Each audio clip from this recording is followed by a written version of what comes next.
சித்தப்பிரமை நீங்கி நலமுடன் வாழ்வதற்கான எளிமையான கர்மவினைக்கான பொது பரிகாரம் தீர்வுகள்.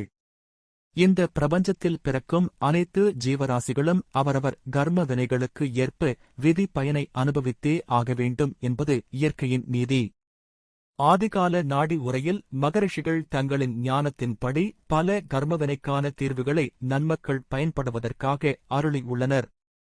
சித்தப்பிரமை என்பது மூளை செயல்பாட்டில் திடீர் சரிவின் விளைவினால் ஏற்படும் மனநல பாதிப்பு ஆகும்.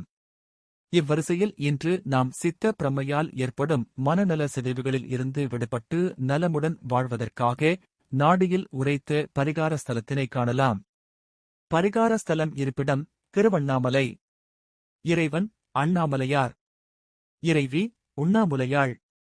சித்தர்கள் கூறிய பரிகார வழிபாட்டு முறை. பௌர்ணமி தினத்தன்று சாதம் அல்லது பால் நெய் நைவேத்தியம் படைத்து வெண்ணிற நந்தியாவர்த்தம் மலரால் அர்ச்சனை செய்து ஐயனை மனமுருகி வேண்டிவர சித்தம் தெளிவடைய வல்லமை கொண்ட தளமாக இத்தளம் விளங்குகிறது என்பது சித்தர்களின் வாக்கு. மேலும் தங்களுடைய தனிப்பட்ட கர்மவினை நிவர்த்திக்கான பரிகார வழிமுறைகளை கண்டறிய எங்கள் குருமார்களை தொடர்பு கொள்ளவும்.